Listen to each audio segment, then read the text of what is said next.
وعلیکم السلام ورحمۃ اللہ وبرکاتہ۔ دیکھیے، سورج کا یا چاند کا گرہن ہونا یہ اللہ کی نشانیوں میں سے ایک نشانی ہے کہ جہاں اللہ تعالیٰ جو اس کائنات کو چلانے کے لیے اس کے جو قوانین فطرت ہیں، جو قوانین طبعیت ہیں، اس میں کچھ نہ کچھ تبدیلی اور اس طرح کی انہونی چیزیں ہو جاتی ہیں جس کے ذریعے اللہ تعالیٰ اپنی قدرت کاملہ کا اظہار فرماتا ہے۔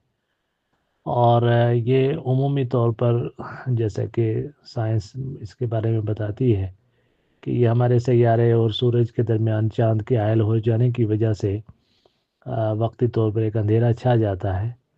تو بہرحال یہ اللہ کی نشانیوں میں سے ایک نشانی ہے، اور اس کو عبرت کے طور پر اور اللہ تعالیٰ کی رضامندی کے لیے صلاۃ کسوف اور خسوف کی صورت میں اللہ کے سامنے سر بسجود ہو جانے کا یہ موقع ہوتا ہے۔ اور اس کے تعلق سے کسی طرح کی بھی اگر کوئی بدعقیدگی یا غیر ضروری احتیاطی تدابیر یا بدفعلیاں، یہ سب ایسی ہیں کہ جن کا شریعت میں کہیں بھی کوئی تذکرہ نہیں ہے۔ احتیاط جو ہے وہ سائنس والے صرف اس قدر کہتے ہیں کہ ننگی آنکھوں سے اس کو سورج کو دیکھنے کی کوشش نہیں کرنی چاہیے، گرہن کے ٹائم اسے دیکھنے کی کوشش نہیں کرنی چاہیے۔ تو یہ حقیقت ہے، اس کو سائنسی طور پر یہ چیز ثابت شدہ ہے کہ اس کا آنکھوں کی بینائی پر بہت ہی خطرناک مضر جو ہے نقصان پہنچتا ہے۔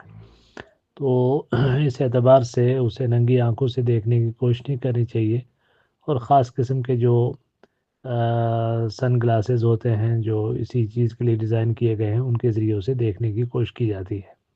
تو صرف یہی ایک احتیاطی تدابیر ہیں، باقی شرعی طور پر کوئی تدبیر ایسی نہیں کہ وہ حاملہ عورت پر نقصان دہ ہے، یا اس وقت ہاتھ میں چاقو چھری کانٹا نہیں ہونا چاہیے۔ سب جو ہے لوگوں کے بدعقیدگی اور توہمات ہیں جن کا شریعت سے کوئی تعلق نہیں، اور نہ اس کا کوئی سائنسی کوئی ثبوت ہے ان چیزوں کا۔ واللہ تعالی عالم۔ السلام علیکم ورحمۃ اللہ وبرکاتہ۔